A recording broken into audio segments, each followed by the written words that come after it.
Before we get started with today's podcast, I want to take this opportunity to ask you when the last time it was that you changed out the air filter in your home. Now, would you believe that most people don't change out their air filters monthly or even know that they have to change them out monthly or until they realize that something is actually wrong with their HVAC system? That's why I want to introduce to you Second Nature air filters. Now, what's so special about them?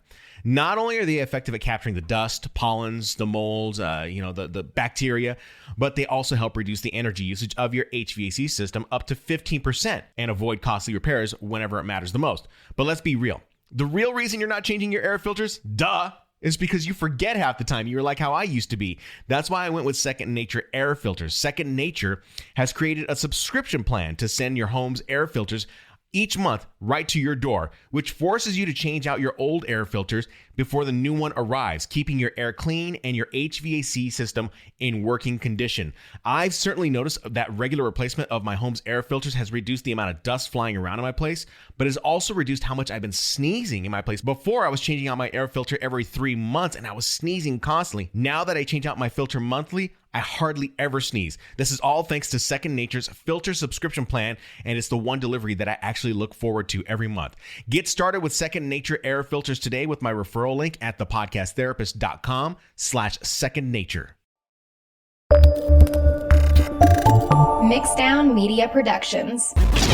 When you're one unbalanced piece of audio from losing your shit. This is the Podcast Therapist. Welcome back to another edition of the Podcast Therapist. I am your host, the Shan Man, radio broadcaster, podcaster, and a podcast producer. And today is the Thursday special edition of the Podcast Therapist. I have some intentions to finish off last week's consultation call that I had with John Verno. So we're going to try to get to that in today's episode if we have time, if I feel like it makes sense. So I really want to share that with you guys because I think it will really share some inspiration for you with your podcast. And a lot of you are stuck at a certain point in your podcast. You're stuck at a certain level and you just don't know where exactly to go. Well, that's why I've created the Podcast Therapist, is to hopefully give you that roadmap as to where you need to go next. Just know that every podcast is not the same, all right? Each podcast has its own way of doing things. However, one thing that I noticed that all podcasts are doing, at least the ones that I know that are successful and have turned a podcast listening audience into something that is monetizable, either through sponsorships or through products and services, are the ones that are using these strategies that I am talking about, not only in the previous episode, but in today's episode. So as I mentioned, we're going to continue our conversation on that idea of where I was talking about time spent listening, the valuable metric of time spent listening that we don't know how to measure, and we're trying to figure out how to measure it. So today, I'm hoping that I can hopefully shift your thinking and shift how you see your podcast listeners into something that is going to benefit you, the podcaster. I see this done with the most successful podcasters and the strategies that they have shared with me and the strategies that I have learned from marketing professionals, that I learned from promotions professionals, that I learned from people who are in sales, that I learned from the people who are in production and management. Those people have all given me this, I don't know if it's a blueprint of my own, but it shares with me, or it allows me to share with you the blueprint that I am using. So we're going to get into that here in a few seconds. So again, like I said, we're going to continue that conversation on marketing and promotion and TSL. Now, as a recap, when I share a lot of this stuff out with you, number one, as I always tell you in all of my podcasts, I want you to listen and then listen again. Take notes. That's the one way that you can learn from these podcasts. That's one of the ways that I do podcast listening. I'm an active podcast listener. I'll listen to the podcast. If it's something that's interesting to me, then I go back and I listen to it and I take notes. I've done this with many podcasts that will help me develop a brand new skill. Number two, I don't want you to feel as though you are being overwhelmed with information. It is not my intention to make more work for you. However, what I am sharing with you is the work that has to be done. The work that I am sharing with you is everything that you have to do in order to move your podcast from level 4 to level 5 or level 5 to level 6. So all of the work that I am sharing with you, or everything that I am sharing with you, is the expected work that you're going to have to do. Okay? Now, I know in the last episode, and I know that I can get like this in my podcast episodes, is that I can get on a box and I can pontificate and sound very preachy. And that's just, I guess, a matter of me being very passionate about helping you, the podcaster. So if I sound as though I'm coming off like I'm pontificating or I'm preachy or I don't know, maybe I sound annoying. I don't know. It's totally on you, whether or not you want to continue to listen or you want to pop out. It's going to really be up to you. For me, it doesn't matter because there's someone out there that I know who is going to listen to me and will take this information and run with it. Will that be you?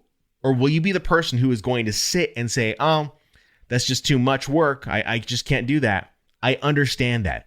That's why I want to walk you through these processes. All right.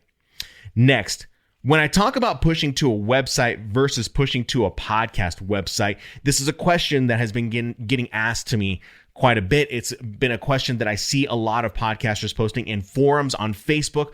They're wondering, hey, can I just survive without a podcast or my own website that I'm hosting through, say, a GoDaddy or a Bluehost or something like that? And can I just use a podcast website? I will answer that in today's episode, but I'm going to say no, don't use a podcast website because there are functionalities on a WordPress site, on a Kajabi site, on a Squarespace site that do not exist on a podcast website that you're going to be getting, say, with your hosting provider. So I want to just remind you, this is why I push a regular website. Developing and building into a regular website. It doesn't mean you have to get it all done right away. It doesn't mean that it has to be perfect right away. I'm still working on my podcast, on my own website from 3 years ago. If you go to theshanman.com, you see that it's all set up the way I want it. But whenever I look at it and someone says, oh my God, your site looks awesome. Well, number one, thank you. I think it needs more work though. You're talking about a guy who has been learning constantly, not only graphic design, on top of all the audio skills that he knows, but learning SEO, learning marketing, sales, all of these things. And I know I can make my website more effective and much better for those who I want to serve. All right. Now, to recap even more, we are going to be utilizing a website for advertising that is beyond the website.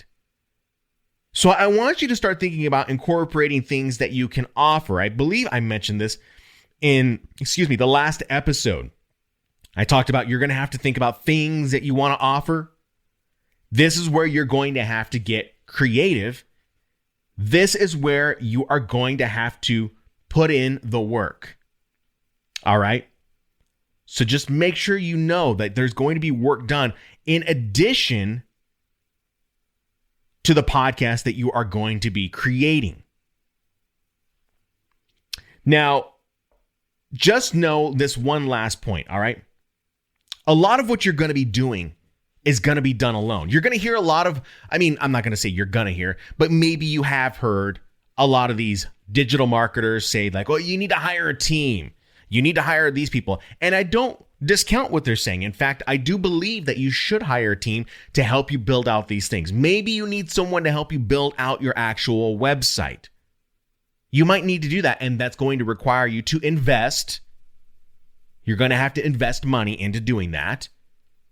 But then from there, who's going to manage the site? You're likely going to have to be the one that manages that site. So I'm telling you right now that if you don't have the money, that's fine. You're going to have to do a little extra work and work a little harder. That's the only way you're going to be able to get into a higher place than where you are right now. So you have to make that decision right now on how far you want to go. And don't think you have to do it right away. You can take baby steps. Baby steps makes this thing work. And as long as you are learning new skills, you're taking baby steps forward. Okay? So that's my real quick recap that I want to share with you, hopefully to motivate you into getting into the right headspace for today's podcast. So let's pick up where we left off last episode and talk about acquisition. We talked about acquisition and we talked about the sales funnel. And when I talk about the sales funnel and I talk about awareness, consideration, and then acquisition, the idea behind your podcast is obviously to get more people to listen, right?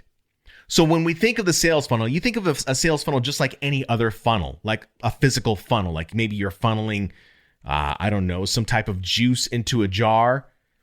And in order to put the juice into a specific jar, or you're maybe trying to save something for later to eat. I don't know what it may be, but let's say you're funneling some type of broth into a jar.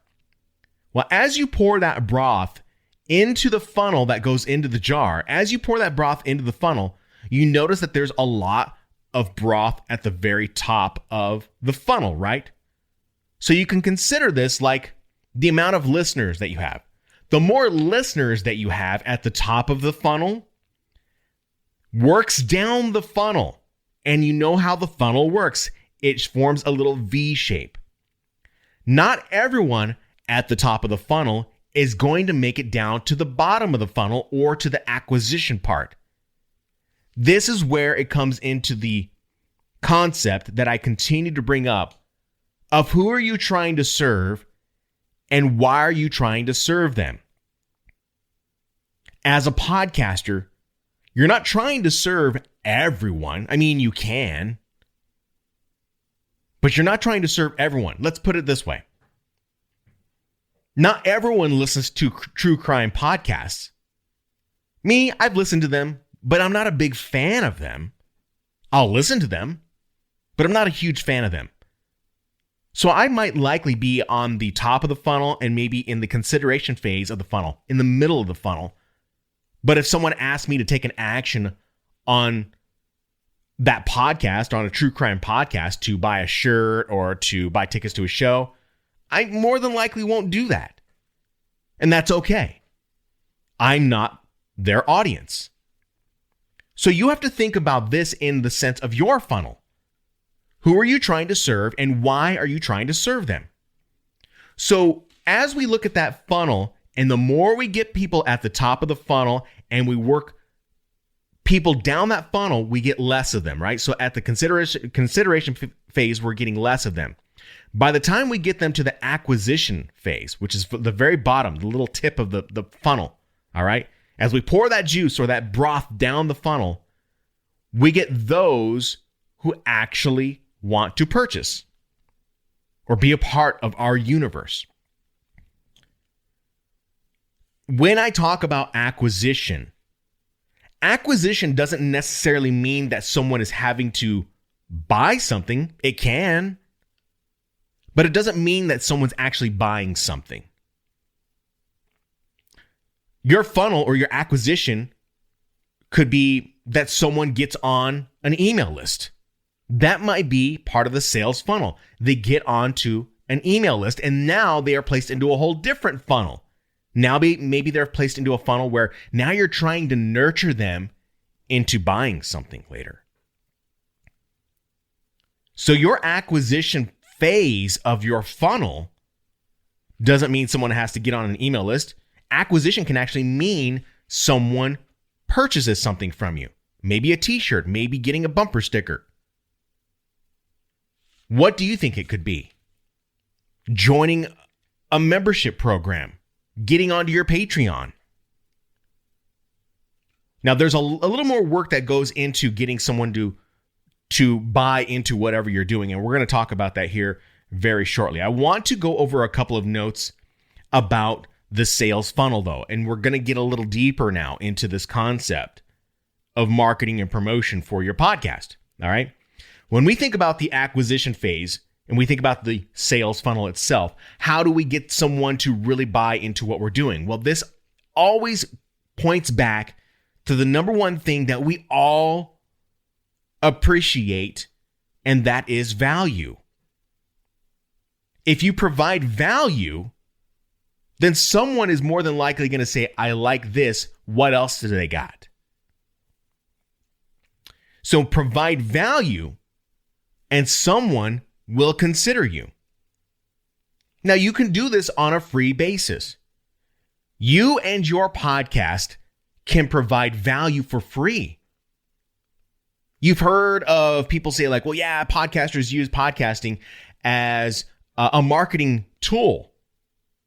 Well, yeah, they're using their podcast as a marketing tool to give away free information that nurtures the audience to move down the funnel. So as long as you, the podcaster, are providing great content that is free and of value, it attracts more listeners to the top of your funnel. It attracts more listeners and customers into your universe. What are some examples of this? Well, I mentioned one last episode where I talked about the Costco example, where you could get a couple of almonds. Think about that. Costco is a retailer. They sell groceries and they sell everything at bulk, right? Have you ever been into a Costco on a Saturday morning? Maybe you haven't, but I'm going to guess there's a lot of you who have. In normal times, have you been to a Costco on a Saturday morning? Think of how many people show up to the Costco. And when are those people standing outside with the samples? Typically on a Saturday when there's a lot of traffic. So with that traffic, those people standing with the samples are trying to get people to become aware of the product, such as the almonds, taste the almonds, taste the almonds, which is consideration, and hopefully have something on display right next to them to say, here are the bag of almonds. They're on sale today. That would be your acquisition. You can do this with tasty treats, valuable info that solves a problem. Think about that. If you've ever downloaded something from someone who has helped you solve a problem, that problem could be how to get rid of your heartburn. Well, there might be someone who is telling you, maybe you want to consider apple cider vinegar before you go to bed. Someone will say like, well, no, that gives me heartburn. And then there might be some reason why someone says, you got to do it this way in order to remove your heartburn.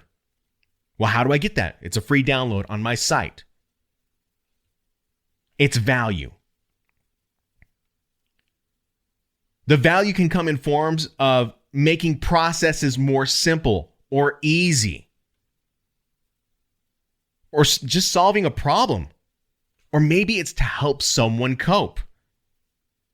Anything that you have ever bought, any product you've ever gotten, anything that you've ever purchased, or that's something that was free, or provided some type of remarkable benefit, is all following this philosophy, this sales philosophy of the sales funnel: awareness, consideration, and acquisition. So again, I'm going to ask you right now, ask yourself, who are you serving? Ask yourself, who am I serving? Who am I truly, truly serving? And what can I solve for them that is easy and free?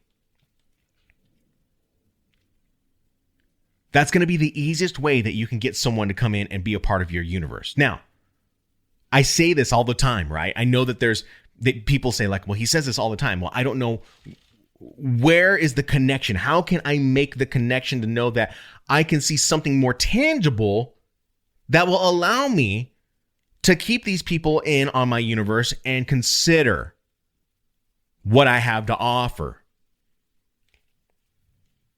So as you have seen on my website, theshanman.com, or you go to thepodcasttherapist.com, you have seen likely offerings up on my website. You've seen free downloads.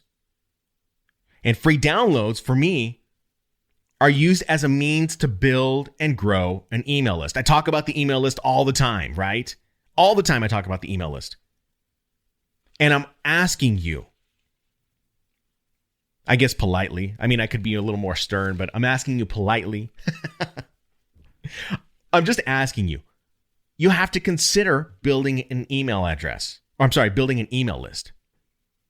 The reasons for this is because you can build a social media following. You can build a Twitter following. You can build a Facebook following. You can build a YouTube following.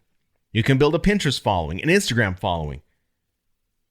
But you don't own the data on those people who follow you. You can definitely benefit from having those audiences, but you don't own that data. It's better to own the data. So if you're going to do the work, you need to come at this all with full circle. It's all got to be within the full circle of itself.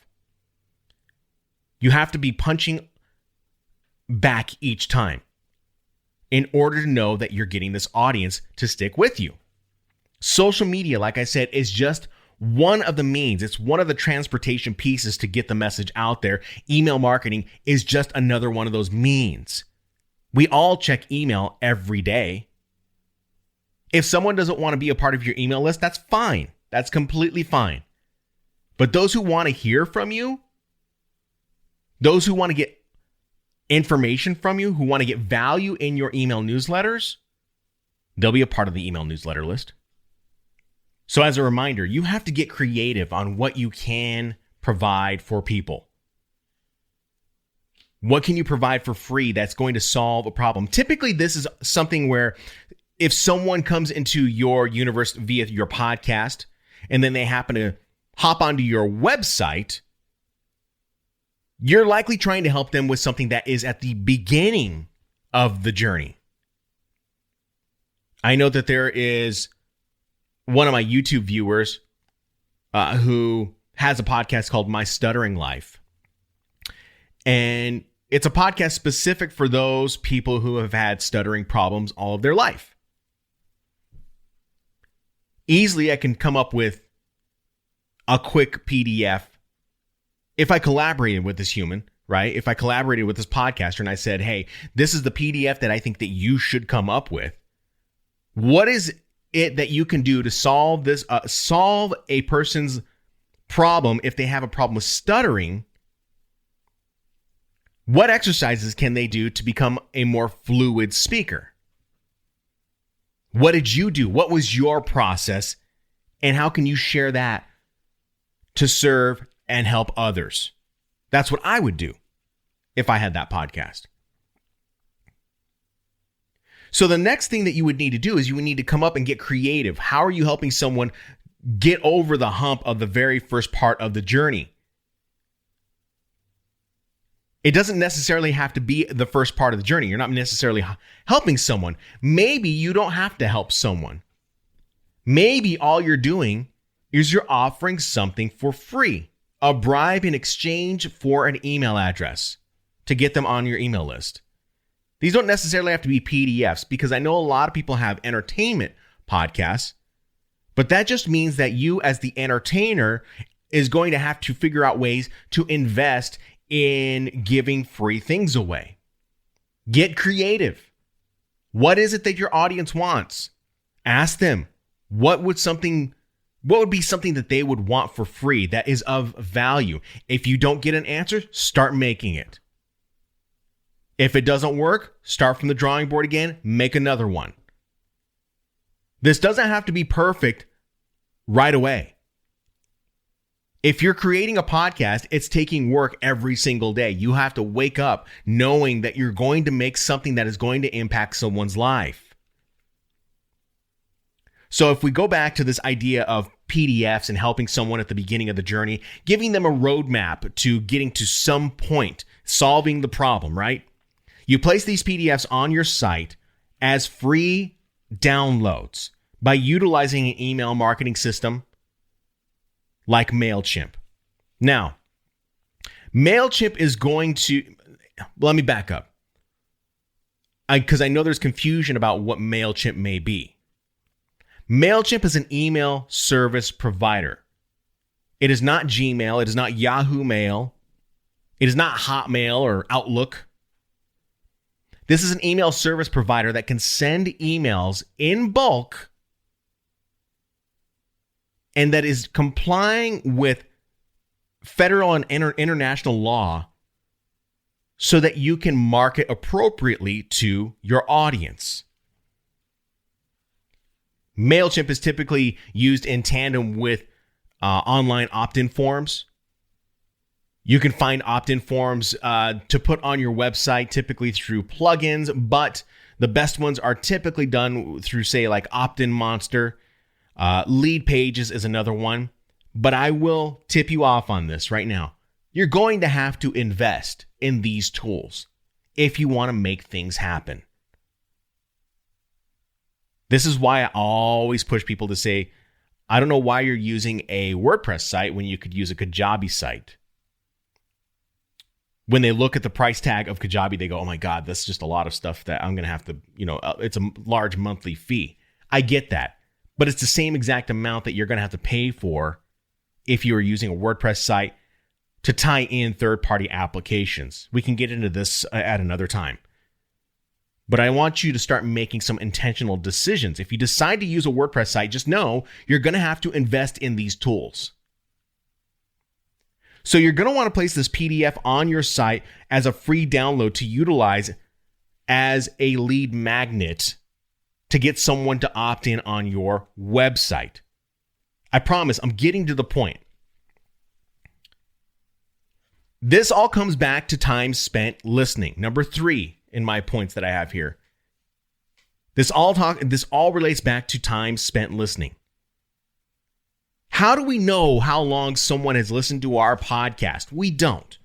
Unless we go into Apple Podcasts and we can see this percentage rate in which someone listened to the podcast. So how do we do this? What we do is we utilize these assets that we have created, these free PDFs, these freebies that we are giving away in some form or another, and we are promoting them on our podcast for someone to go to our website and actually go and check out our website. This is where it gets deeper. This is where it gets to the point where you go like, oh, now this is tangible. So you're utilizing these assets you create as markers to know someone has listened. You've seen me do this on my YouTube channel. I've promoted how many times the essential equipment guide to starting a podcast at the beginning of the video. And I've had little title cards that come up over sometimes on the video. I probably should be putting more out there, but there's little title cards that come up, say like, hey, starting a podcast, click here. I'm putting these things inside of my content so that people can go to my website. So I know that they have reached a certain point in the video or the podcast for them to take an action. And that's what you're trying to do, right? So again, we go back to this concept. First and foremost, remind yourself of what your podcast's objective is.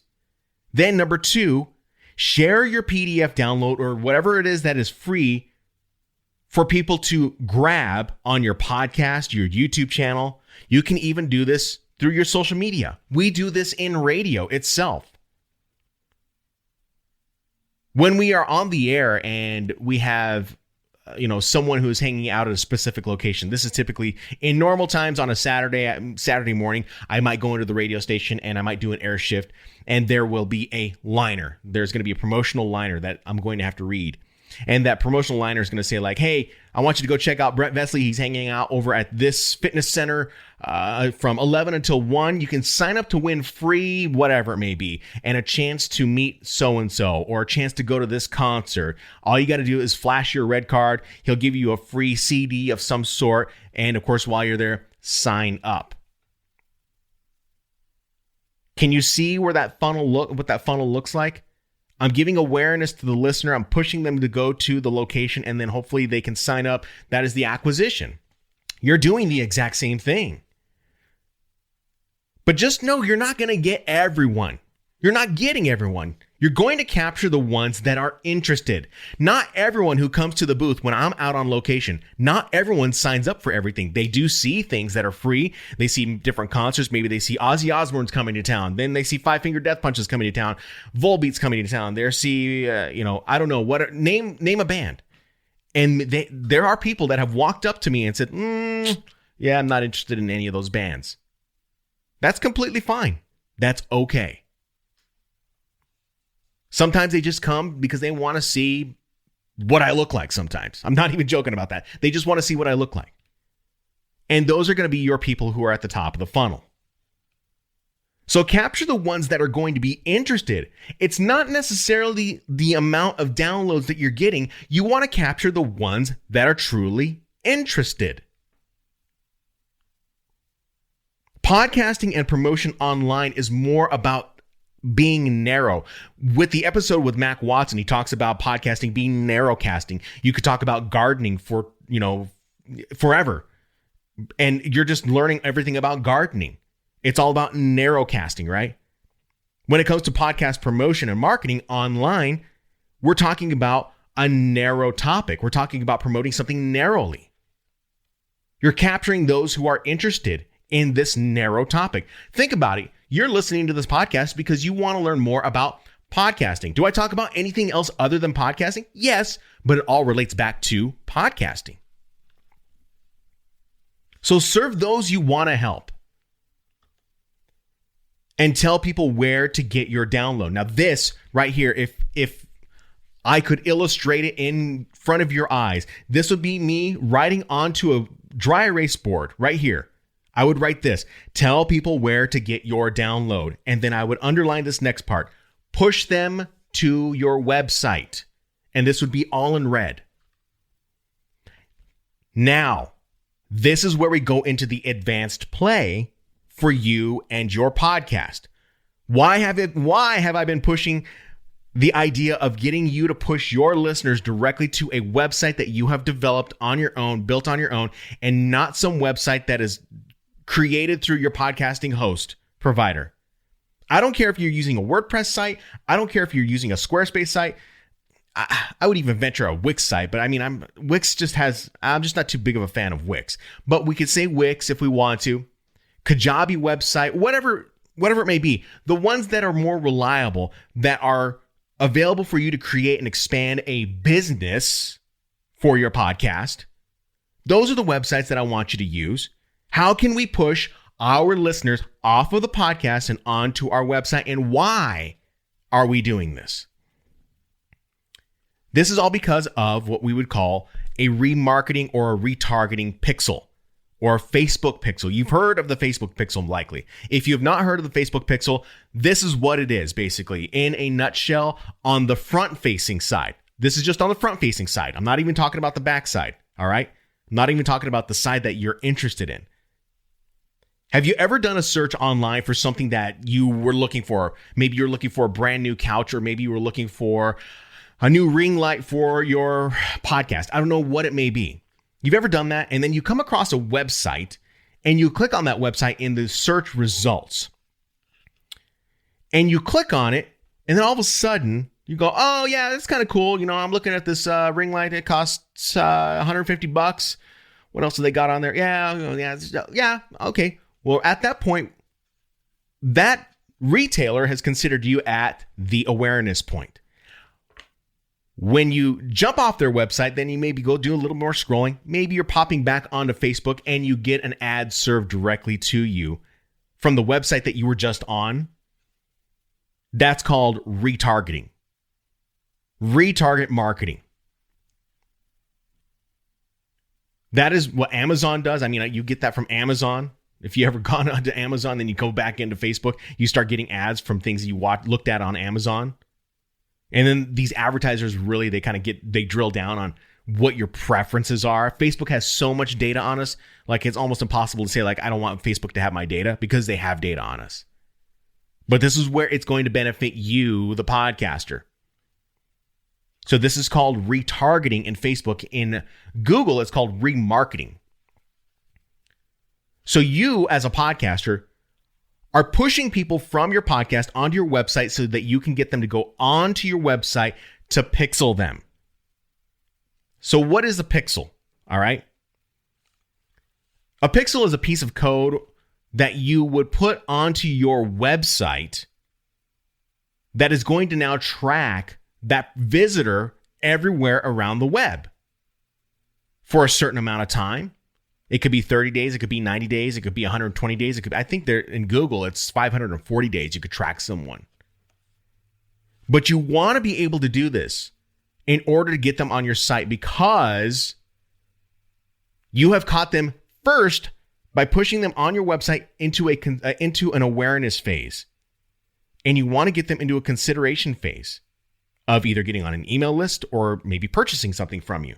That's what you are trying to do. So you're going to get this code. I think these days, it's not even a code. You're just using a Facebook ID number. I know that how I use it on my website, on Kajabi. You just get the Facebook ID number and you plug it into the settings of the into the website itself, and it sets it all up for you. I would recommend that you go into Google and you do a search on how to put a Facebook pixel on your website. And I want you to install it, and I want you to start pushing people to your website.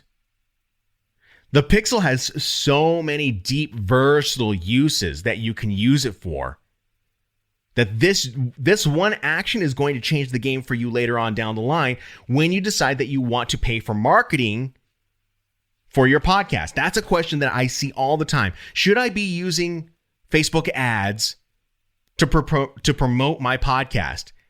And when I see people comment on these groups and they say, oh, well, no, I wouldn't use Facebook because it doesn't have a good return. Well, I would disagree, because if you're just going after a cold audience, an audience that has never even seen or heard of you before, you're just dumping money into a fire. But if you have someone who is pixeled, that went to your website, viewed some of your content, you could now run ads back to them. It's another marketing channel. Just as email marketing is another channel. Just as social media is another channel.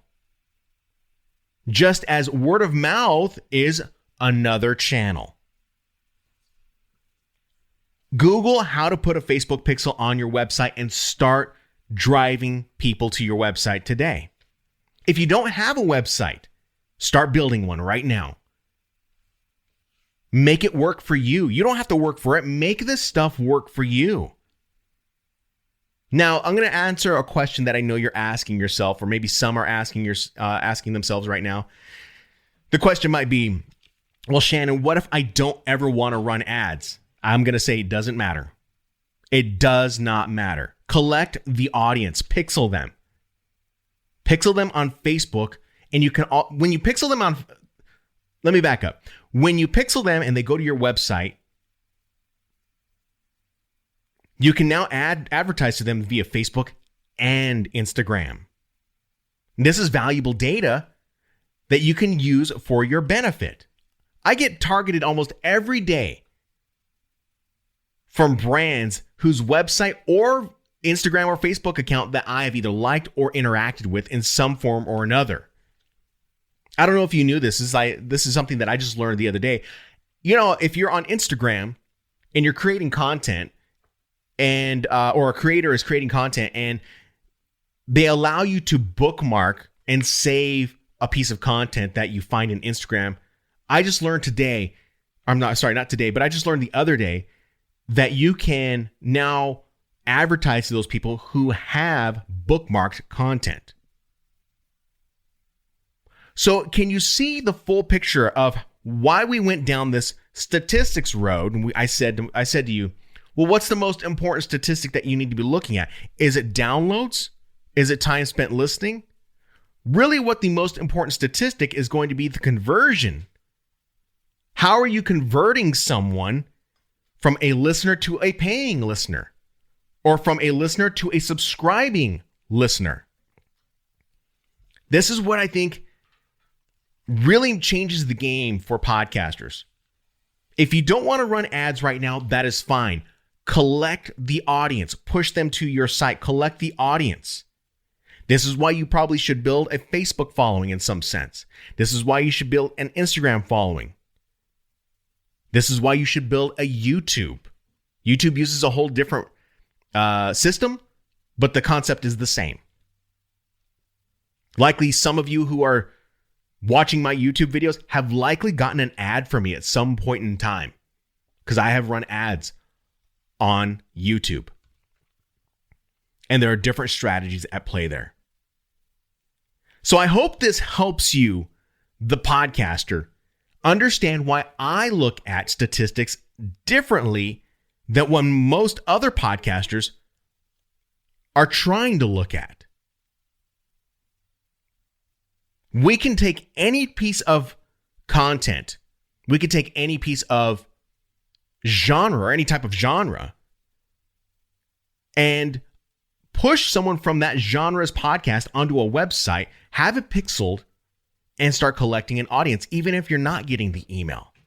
You're still pushing them into an awareness phase. You want to push someone into an awareness phase regardless, okay? So if you have questions, I highly recommend you head on over to the Podcast Therapist and go down, scroll down, and look at the button that says leave voicemail. You can leave a voicemail or leave me an email. I will try to get back to you. But my plan is to share more advanced strategies on my YouTube about this particular topic, because some of it cannot be explained in podcast format. It has to be shown in video format. Now, if you go and you find it online, that's fine. That's fine with me. But I'm going to be sharing with you on my YouTube channel the strategies about what I use and how I acquire an audience and what audience I'm looking for. One note that I want to make here for you is that it doesn't mean that you have to have thousands and thousands and thousands and thousands and thousands of listeners. It means you have to have the right listeners. Thousands of listeners can give you a great vanity metric. My friend Mia Voss, and we might have her on the podcast in a future episode, but my friend Mia Voss and we talk about this, and she says, we call it, they're vanity metrics. We know they're called vanity metrics, but we call it size queening. And when someone is like, oh, I've got like 50,000 downloads, but they don't show anything for it, then it's like, well, what good is the 50,000 downloads? How have you figured out a way to turn that into money? And that just is, it's just the hard truth. You're going to have to put in the work. That's all you got to do is put in the work. So before we go into the next section, I think I do want to answer the question, or actually I want to go to that consultation call with John Verno, and we'll follow up with that. Before we get into that, I want to read this for you from an account that I follow on Instagram, and it's called Good Fucking Design Advice. I highly recommend that you go follow it. Just the handle is gfda.co. And it's just very hard, in your face truths that you need to accept if you want to take the next step. And today's really resonated with me. And typically they give you a title and then a description of why they have written that title. And today's title was Practice Makes Fucking Perfect. This is what it says. Perfection is impossible, but don't let that stop you from trying. The point isn't to get so good that you stop making mistakes. It's to get so lost in your work that you stop thinking about them. Your talents are in you, just waiting for you to let go and get out of the way. That's what takes practice.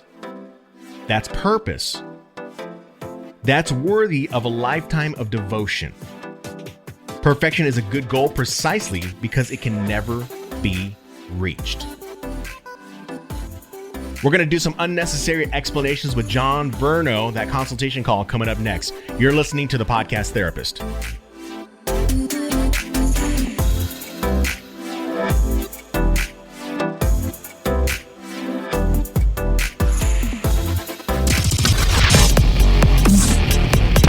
Podcast Therapist. Today's episode of The Podcast Therapist is brought to you by the Adobe Creative Cloud. Creativity is everywhere, and all you need are the right tools to turn those creative ideas into reality. Whether it's building stunning new artwork to promote your podcast, editing simple videos for your video podcast, or stepping up your audio production game, the Adobe Creative Cloud gives you access to Adobe's entire suite of software products that will enhance your content creation across all digital platforms. Go to thepodcasttherapist.com/Adobe to learn more and get started today. Unnecessary explanations. The Podcast Therapist. Unnecessary explanations. So we're going to finish out today's podcast and unnecessary explanations with that consultation call that I mentioned with John Verno. If you missed that consultation call, the beginning consultation call, it is in last Thursday's episode. So it is 2 episodes ago as of this recording. And you can go listen to that phone call that I had with John, that consultation call. This particular part of the consultation call really wraps, I guess, today's episode up into a nice little bow. I don't know if it does that at all, but it just reiterates a lot of what I continue to tell you as a podcaster. You know, the downloads are great. I understand that you want to look at the downloads that are great, but you know, we have to really shift our thinking into what it is that we're trying to do. We're trying to turn listeners into customers ultimately at the end of the day. We're not doing the podcast, like I continue to say, we're not doing the podcast for our health. We're not paying for that hosting for our health. We didn't pay for the equipment for our health. We did it because we had a purpose, and we need to really redefine that purpose. So as I had this consultation call with John, and it was pretty much the same conversation that I had with you in today's episode, but we were really trying to get John to move forward into a step where he could make his website more presentable. John started to see the light, and he started to see the clouds open up in the sky and see the value behind the website. Again, I hope that today's episode helped John see the light even more, and I hope the clouds have completely cleared so that he can see the reasons why I'm pushing someone to a website. There's multifunction behind these concepts of why you're a podcaster. You're starting with this pillar content, and you're working them down the funnel to get to your website so that you can continue to market to them. But for John, we're just trying to get him to collect email addresses, and you could see where he feels as though it's coming together. And since that call, he has updated his website. He has made it look more presentable, and he has started incorporating email marketing. So here's that call. We'll finish it off, and we'll be right back. And Shannon, you're right. From the beginning of this conversation, you're like, no, that's and you're right. The last thing I should be worrying about is an EPK, because the EPK is on the website, and right. So really what I get out of this is that website is your bread and butter. That's your baby. Right. It better be given the most attention. And with this is great. Nice template. Are there any other templates, or just search it out? Just because, Shannon, I'm going to tell you the truth. Sometimes when you Google for something, you get bombarded. And you don't know what's true and what's not true. And I'm not, killing you with compliments, but I watched. I watched a lot of different ones, and you got to the point, and you're sincere, and you do care, but you say it straight up. You're like, all right, you got to put the work in, but this is the way, not the only way, but a way. Yeah. A way. Yeah. And I do have my business is the official show sponsor. So yeah, I've invested, I have a Rodecaster Pro that I use. I have a couple computers. I have I work with the guys at Sweetwater. I work with a local recording studio here. He's my audio consultant. I got so many ambers in the fire. I have a guy that's teaching me Reaper. I'm finally getting away from Audacity. Mm-hmm. Good. It's just steps. It's just, I learned this and I build on it. Yeah. And none of this comes immediately. None of it does. If I had to tell you how many times I wanted it to be done immediately, I would probably be a trillionaire at this point, but it just didn't happen. It didn't happen. And it all happened based on trying to find the right ways in order to do it. Now, a lot of what I am sharing with you is very DIY. It is for podcasters who are looking for DIY style of doing it, because not everyone has the income to create a website, a podcast program, an email marketing list, a social media following. Not everyone does that. I've been doing this since, I've been doing this since Facebook was really becoming a thing, right?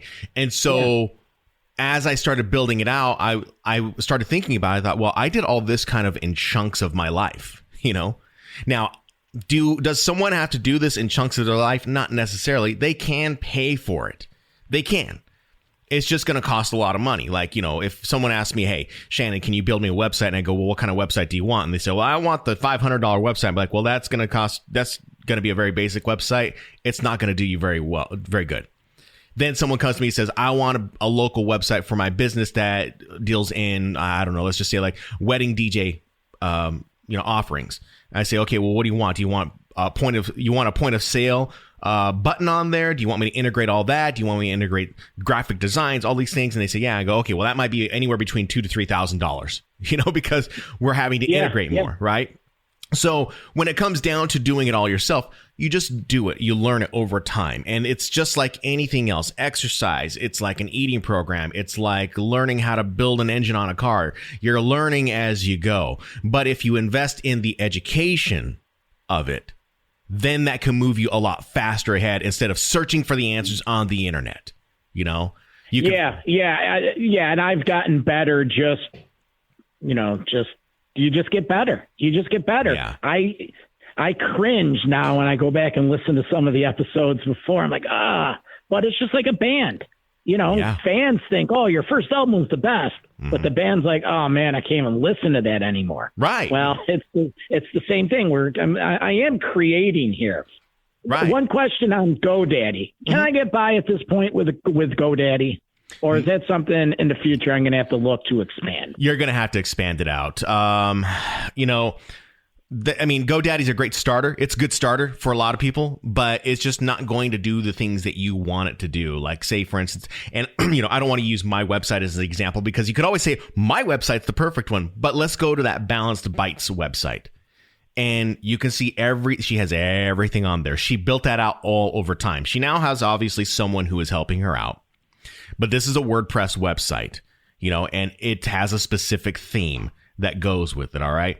And when it comes down to the website and the theme, then you got to find the themes. You got to find the developer, unless you are willing to take on that challenge.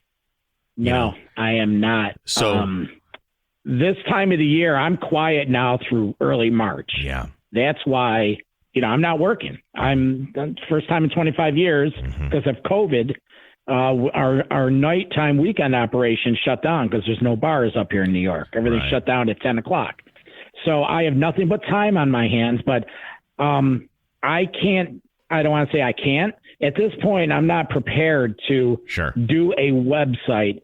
How long do you think I have with this GoDaddy? I know. I mean, as far as like how much juice you're going to be able to squeeze out of it? Yeah. I mean, if I... I would say, it's going to only get you up to a certain point because people, Does it look bad? Does it look bad, Shannon? Is it? I wouldn't say it looks bad. I would just say it looks, it needs lots of improvement. It needs improvement. And so I would be pushing it over into a WordPress website because you have more flexibility with a WordPress website. Is WordPress do it yourself? Oh yeah, total do it yourself. But there's people out there that will help you do it. I would recommend that you go look for someone if possible. And if you have this ability and if possible, I would go look for someone who teaches a training course on WordPress, how to create a WordPress website. But let me also tip you off on this next thing, John, is that when you are creating a WordPress website, you're learning all these different functionalities of how a website works, right? Mm-hmm. But that does not include the graphic design. And that's that whole other element to that. I know, man. I know. That's why I outsource my company website to CGI Communications. They have it all. They have the copywriters, the graphic, the everything. Yeah. All right, Shannon. I can't thank you enough. Does this help you out, man? Did I give you some better answers or worse answers? I want to make sure that you're clear. And if I didn't answer anything, I want to make sure that I can answer it for you. This is what I get out of it. Okay. Everything has to go to the website. The website has to be given attention. It has to be beefed up. It has to be modernized as much as I can, seeing its GoDaddy. The blog page, you've given me examples, and that I understand that better now, what it has to be and how it works. And I understand that. And I understand that we need a better website for many reasons. One, to look better, and you have to dress to impress. You know, you want to book a better guest, you have to have something there. And you're telling me these publicists, they do their research. Yeah. A snappy little EPK isn't going to do it. They want to go to the website. So the website carries that much clout, Shannon. That's what you're telling me? Yeah, it does. It does. When an artist sends me their song via email and I click on their link and I see that it's just something that goes to a SoundCloud, I'm like, I'm out. I'm out. I want to learn about you. Like, I'm out. I don't want to hear your song. I want to learn about you. Maybe what I learn about you will help me understand why you've written that song. So the website speaks volumes of what you're doing, what kind of commitment you have to what you're doing, and what you have to offer their client. Yeah. So if you don't have either the know-it-all or the motivation to at least have your website look like a top shelf website, then what other part of your presentation is lacking? Right now the website, but then that's why I said, and that's why I released that episode the other day, the website and the email marketing is the key, because that allows you that opens up the opportunities for audio programming choices that you're going to put inside the audio program. Go to the website, learn this. Go to the website to learn that. Get on the email list to do this. Check out the link that goes to this. This website opens up those opportunities.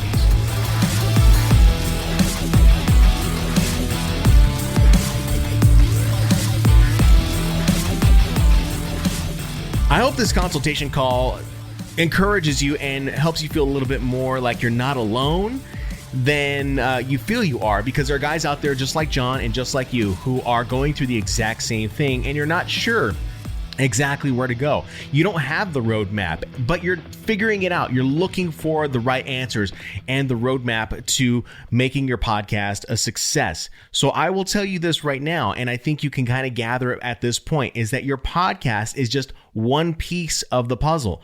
The larger piece is going to be that back end stuff that you're doing for your website. I'm going to continue to talk about this stuff, and I'm going to continue to ram it down your throat because it is that important. It is equally as important as we do in radio, because we're always driving someone to a website to jump in, and of course, I mean, we're pixeling them, but we are trying to get them to take an action on the website. So I hope this consultation call really helped you out. I want to leave you with one more thing, and it was a quote that I saw on Instagram from the Motivation Mafia Instagram account. And the quote is this: "Miracles start to happen when you give as much energy to your dreams as you do your fears."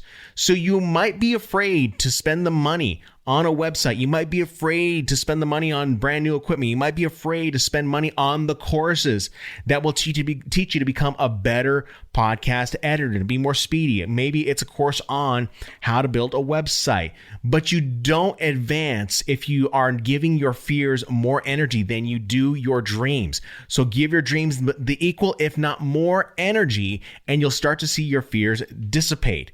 Forget about what your family says. Forget about what your friend says about the podcast.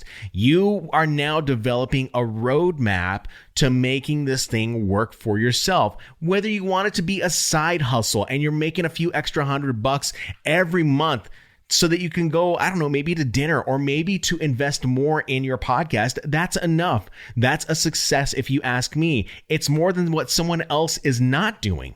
That's what I have to remind myself every time someone says, oh, Shannon, you work too much or you do too much with your podcasting stuff. But now here we are. I'm 10,000 subscribers in on my YouTube channel. I have plenty more work to do, but it took me a while to get to that 10,000 subscriber list. And the subscribers to me, those aren't the most important metric.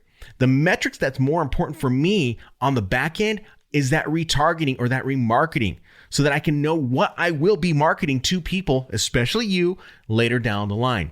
So you can forget about what the negative energy that is being fed to you from family and friends. Forget about that. Miracles start to happen when you give as much energy to your dreams as you do your fears. If you want to ask me a question or maybe just comment on the podcast itself, reach out to me at thepodcasttherapist.com. Scroll down, look at that voicemail button or maybe email button, and you can shoot me a message. I promise I will get to some of those emails and voicemails in the next episode so we can follow up with you guys. I have not forgotten about you. I've got a whole bunch of them that I want to read out. And well, I don't know about a whole bunch of them, but I got quite a few that I want to read out and address to you, the audience, so that you can hopefully get a better understanding and be pointed in the right direction with your podcast, because your struggles are likely someone else's struggles. And if you can tell me what your struggles are, we're helping each other out. So thank you so much for listening to the Podcast Therapist this week. I really appreciate it. And one last thing, if you are listening on Apple Podcasts, head on over to the Apple Podcast app and leave a rating and a review of this podcast.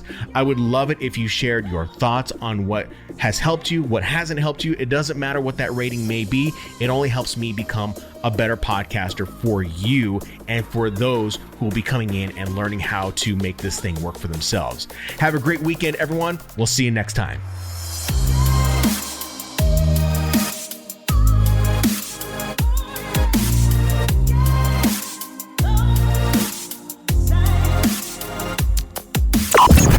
The Podcast Therapist. Mixdown Media Productions.